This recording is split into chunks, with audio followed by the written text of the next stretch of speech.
In a city where money ruled hearts, one man chose differently. He didn't need another business partner. He needed peace. And he found it in a woman the world underestimated. A black queen whose strength turned envy into silence. To get more beautiful stories like this, do well to like. Tell us where you're watching from in the comment section and subscribe. Night falls over New York. Golden lights paint the skyline. At the entrance of a luxury gala, cameras flash like lightning. Sharp, hungry, endless.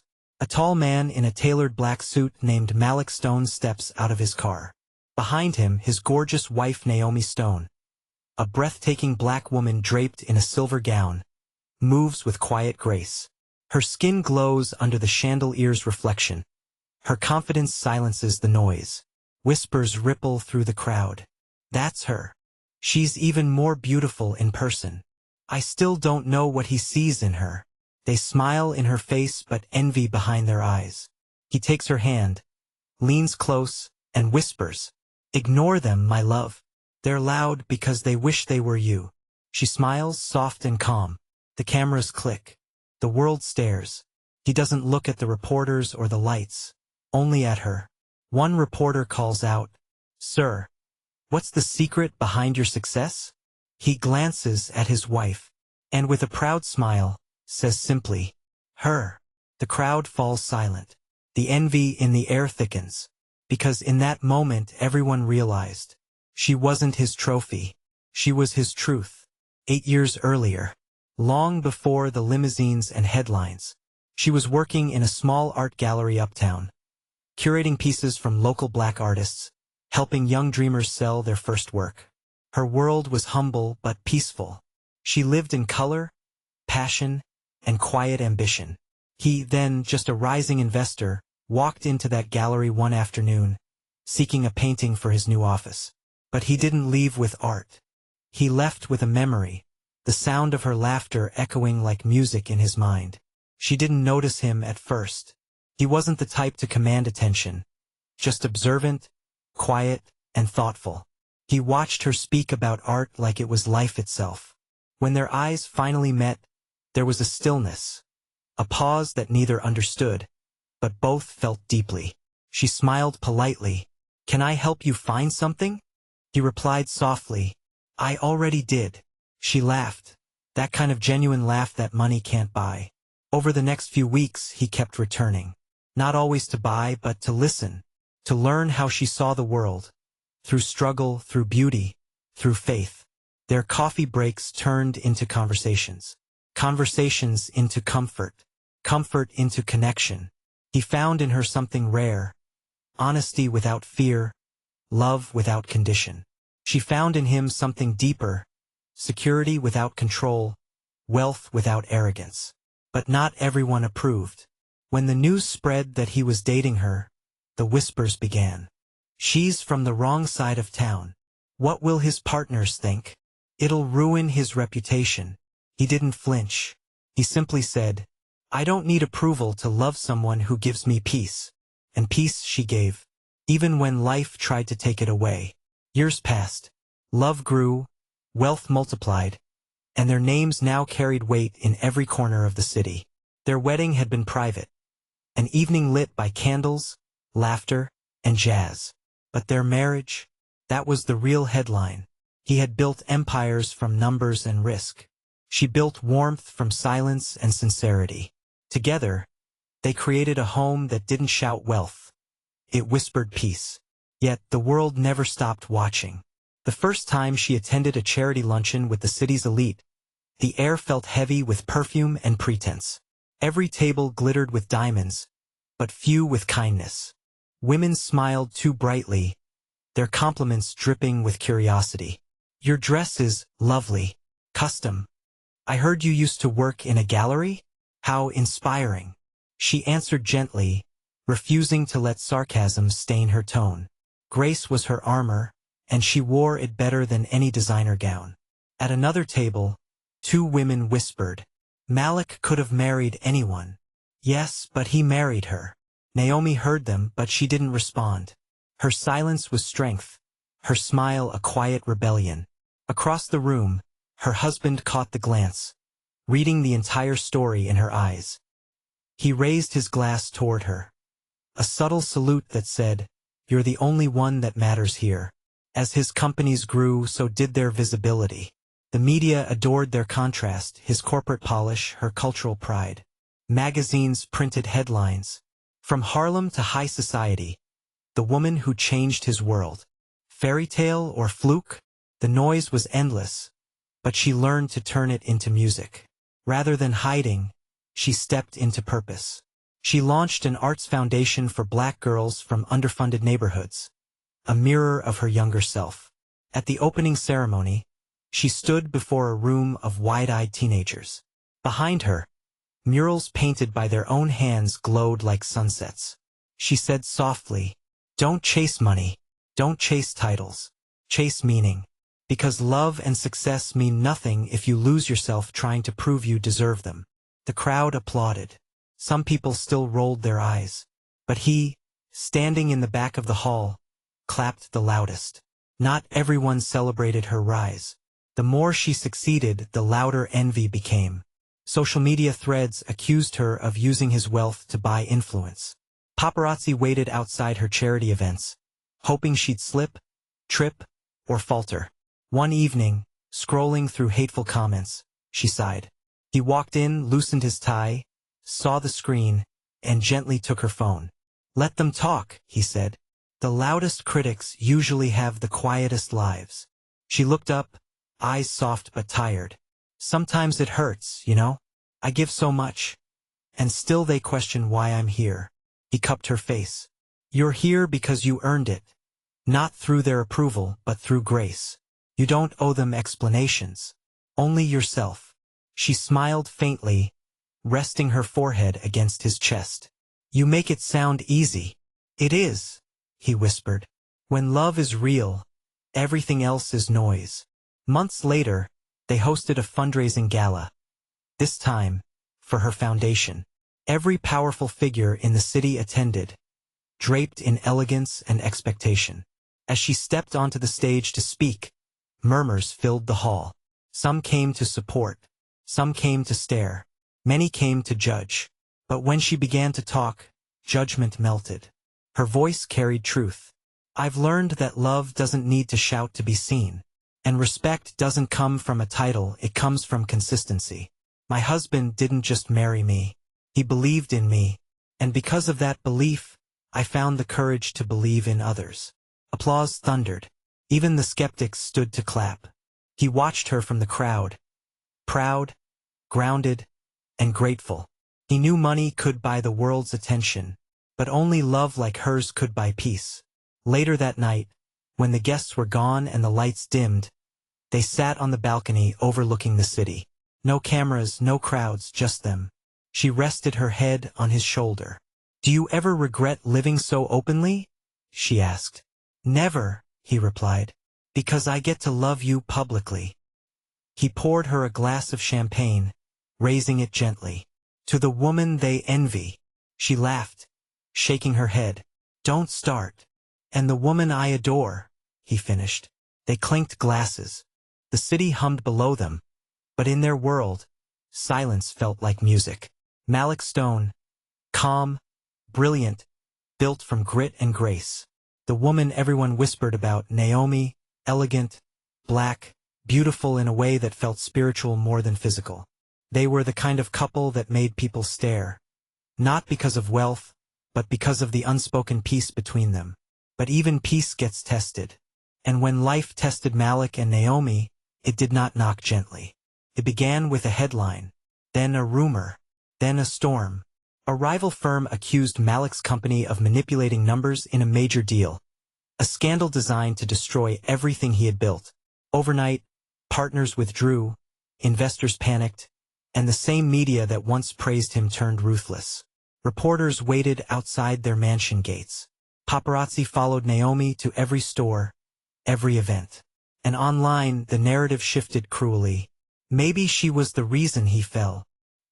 He changed after marrying her. The whispers that once stung now cut deep. Malik sat alone in his boardroom, the same one where applause used to echo. Now it was silent, cold, and filled with files marked urgent. He didn't notice Naomi enter. She had quietly walked in with a cup of tea, his favorite, mint and ginger. "You haven't eaten all day," she said softly. He looked up, eyes heavy with exhaustion. "I built this from nothing, Naomi, and now they want to take it like I'm nothing." She placed the cup beside him, sat across the table, and folded her hands. "Then let them try. They can take your title, your company, but they can't take you." He gave a faint, sad smile. "You don't understand how cruel this world gets when you fall." "I do," she replied. "I lived it before I met you. The difference is I never had someone who believed in me. You do. So now, let me believe for both of us." She slid her hand across the table, taking his. And in that quiet, the man who once led thousands remembered what real strength felt like. Not power, but presence. Days turned to weeks. Malik's empire seemed to crumble brick by brick. Friends stopped calling. Invitations vanished. People who once praised his leadership now avoided his name like poison. But Naomi stayed. Every morning, she rose early, made breakfast, and prayed quietly before he woke. Every evening, she sat beside him, reading or simply being there. No pressure, no pity. One night, he found her asleep on the couch, papers scattered around her. Financial reports, charity proposals, ideas she was rewriting to help rebuild what he lost. He covered her with a blanket, knelt beside her, and whispered, "How did I ever deserve you?" Half asleep, she murmured, "You didn't. You loved right. That's all that mattered." A month later, a powerful investor offered Malik a way out. A massive loan that could restore his company instantly. The catch: he'd have to give up 60% control and rename the business, erasing the legacy he built. That night, Malik sat in his study, the contract in front of him. Naomi entered quietly, dressed in one of his old shirts. "You're thinking about taking it, aren't you?" she asked gently. "It would fix everything," he said. "At least on paper." She walked over, sat on his lap, and took his face in her hands. "Don't sell your name for comfort. You built your success on faith and vision, not fear. We'll start again if we must. Together." Tears welled in his eyes. "I don't want to drag you through this mess." "Malik," she whispered, "you didn't drag me. I walked in knowing storms would come. But storms don't scare me when the man beside me knows how to rebuild." He pressed his forehead against hers. In that stillness, he realized the world could strip everything away, but it could never strip her love. They downsized, quietly moving into a smaller home overlooking the river. Gone were the marble floors and gold ceilings, replaced by laughter, candles, and peace. Naomi used her art foundation to generate new partnerships, and Malik began consulting small businesses instead of chasing skyscrapers. Slowly, stability returned, not through spectacle, but through sincerity. Months later, a former rival who once mocked him called, asking for advice. Malik smiled, not from pride, but from clarity. He had lost the world's respect once, but he'd gained something the world could never buy: a woman who stayed when the world walked out. On their anniversary, Malik surprised Naomi with dinner by the river. Just candles, music, and their memories. He raised a toast. "To the woman who held my world together when I thought it was over." Naomi smiled. "And to the man who finally learned peace isn't a destination. It's the person beside you." They clinked glasses. The river shimmered under the moonlight, and for the first time in months, silence felt sacred again. Time has a way of rewarding quiet strength. Months turned to a year, and though Malik and Naomi lived more simply now, peace had returned to their walls, soft, steady, sacred. But fate wasn't finished with them yet. It was about to give back what the world took, this time on their own terms. One morning, Malik received a message from a former business rival, the same man who'd led the charge against him during the scandal. The message read, "We need your expertise. No one does strategy like you." Malik almost ignored it, but Naomi, ever the calm voice, placed her hand over his. "Don't fight the past, Malik. Redefine it." He met with them, this time not as a desperate man trying to restore his name, but as a man who had already found himself. He spoke with quiet authority, not pride. They listened, and within months Malik was back, not in boardrooms built from ego, but in partnerships rooted in integrity. His new consultancy thrived because people trusted him, not just his power. When success returned, it came slowly, like dawn after a long storm. Magazine covers began calling him the man who rose without revenge. Articles praised Naomi's foundation for transforming hundreds of young lives through art and mentorship. The same reporters who once sneered at their love now called it iconic. At every event, they walked hand in hand, not as a billionaire and his wife, but as equals who had been through the fire and came out shining. People stared again, but this time with awe instead of envy. A year later, the city held a grand charity gala, hosted by one of Malik's partner firms. The same hall where Naomi once faced whispers and fake smiles now glowed with her artwork on every wall. As she arrived, the crowd rose to greet her. Her silver gown shimmered beneath chandeliers. Her poise commanded silence. Then the host took the stage. Tonight, we honor two people who redefined what power looks like: Malik and Naomi Stone. Applause thundered through the room. When Malik stepped forward to speak, he didn't thank investors or boards. He turned to Naomi. "A year ago, I sat in the dark, angry, broken, and afraid. The world said I'd lost everything. But then I realized I never lost my crown. I married it." The audience gasped softly. Naomi's eyes welled up, but her smile never wavered. "You taught me that peace is louder than pride," he continued.